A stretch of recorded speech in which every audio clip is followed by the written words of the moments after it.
This time I'm going to ask Brother Frank, president of the NAACP, to come and introduce this young man that came to share with us and let us know he wants to represent us. Amen. Amen.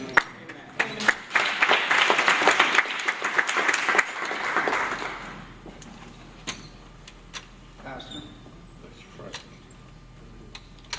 First Lady, it's an honor to be able to take the time to introduce a man who knows what it is to be floating around in the abyss. And to take a look back at the creation of something so marvelous, man has yet to be able to find a duplicate, and that's the earth. It's a great honor to introduce someone who's not only put his life on the line to ride on one of the most powerful rockets in the world, but to come in the house of the Lord as from one end of the spectrum to the other. Without further ado, I'd like to introduce Jose Hernandez, the astronaut, and our congressman, to be. Thank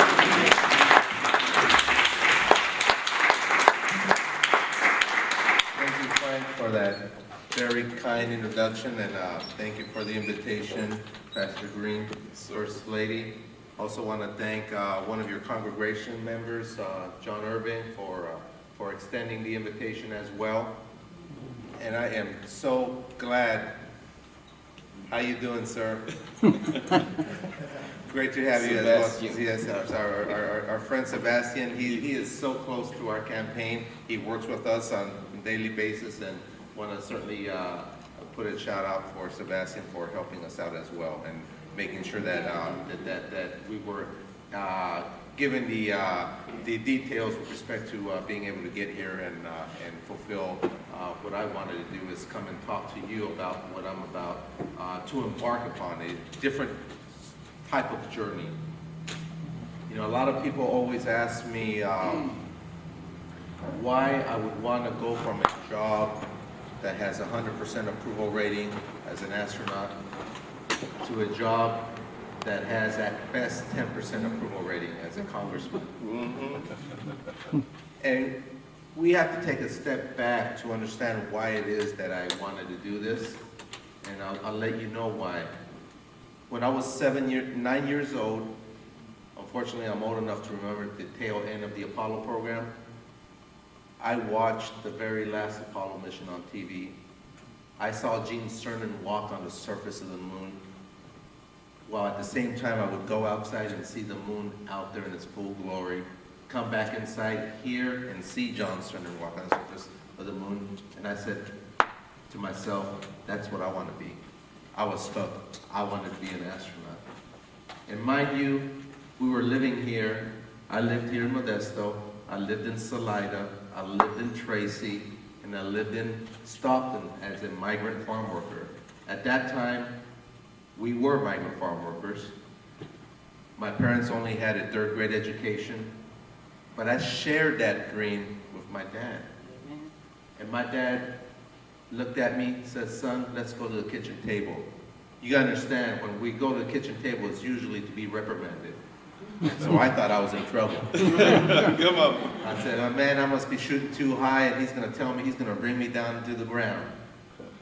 But he sat me down to the same kitchen table where my mom always made us do homework every day after school, no exception, and only until we were finished were we allowed to go outside and play or watch TV.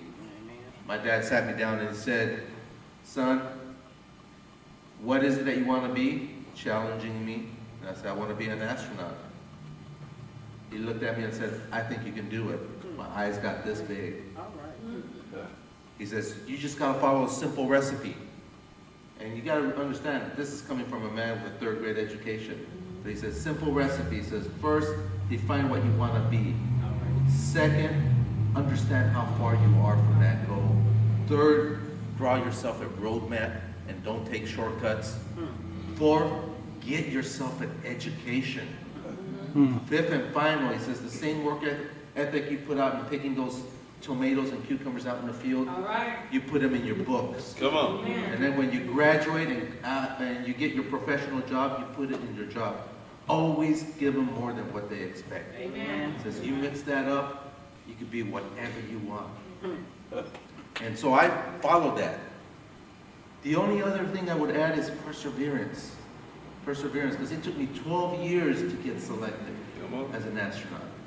And it was because of this young lady here, my wife of 20 years, that continued to encourage me as I applied year after year, not letting myself get depressed and saying, well, poor me, I'm not getting selected. She would pick me up and said, you know, you gotta do different things, prepare yourself. One year I learned how to fly airplanes, another year I learned how to scuba dive, another year I started picking up the Russian language because we were working up with the Russians up in space, so yazik. Was able to learn those things to get myself better prepared, but it was because of this young lady behind me that supported. And why did I do it? I did it for my own kids. This is my youngest son, Antonio, 9 years old. You know, set the example for them that the key to a better life is education and hard work. Amen. So why do I tell you this? I tell you this because yes, I did go up in space 2009 aboard Space Shuttle Discovery. And I was up there. People always ask me, you're a scientist. You probably don't believe in God. I said, quite the contrary. Okay. Being up there, I mean, you felt the presence. All right. I had the window, not only the window to our world, but the window to the universe of what He created. All right. And I'll tell you folks, everything that I saw down there as I saw our perfect earth was too perfect for it to be a coincidence. There has to be a higher being that created this. Amen. And so I came back even a stronger believer in my faith. Bless you. And so when I came back, I wanted to come back to our valley where I was born and raised here and share this opportunity, this experience with everybody.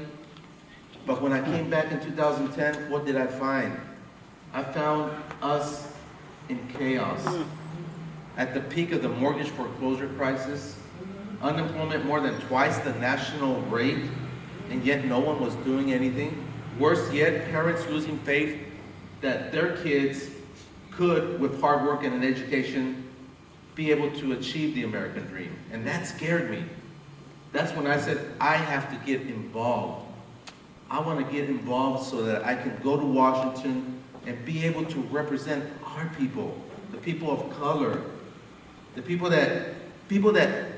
I want to represent people that had the same experiences I have had. We know education is an issue. We know jobs are an issue.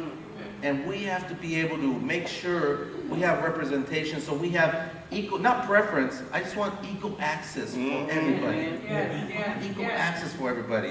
And one of the things that you have my commitment is that I'm not a fly-by-night politician that just is going to come here when it's time to campaign and say I'm part of your community. I've joined the NAACP months ago.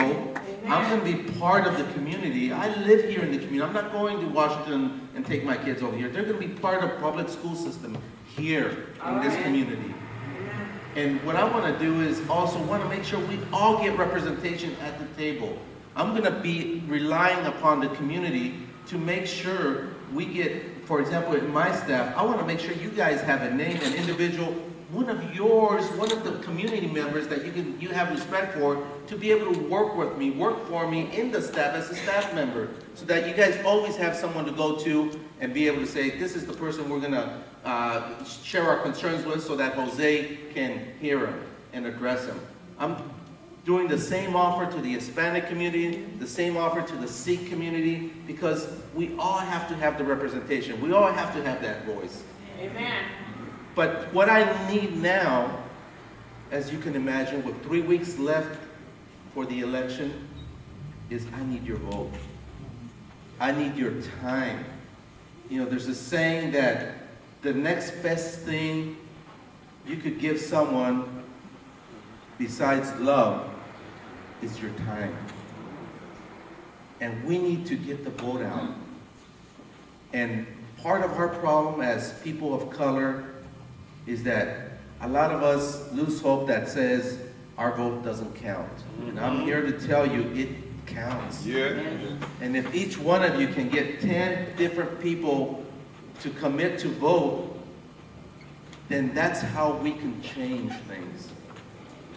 And so if you're willing to come any days during the next 3 weeks before November 6th to my office, we'll put you to work. Sebastian knows. He's been there. It's 3125 McHenry, right down the street here in Modesto. We're there from 8 in the morning to 10 at night. Phone banking. If you want to get some exercise and you want to knock on doors, we'll give you a list as well. If you want to drive our youngsters, our high school kids to go knock on doors, you can do that as well. But we need your time and your help these next 3 weeks. So please, please, please, if you don't do anything at all, at least vote. And vote accordingly to what your conscience tells you to vote. So I just want to thank you, Pastor Green. Thank you very much for your time. And God bless all. And thank you for giving me the ability to come and talk to you and the privilege of addressing all of you. You have a blessed day. Thank you.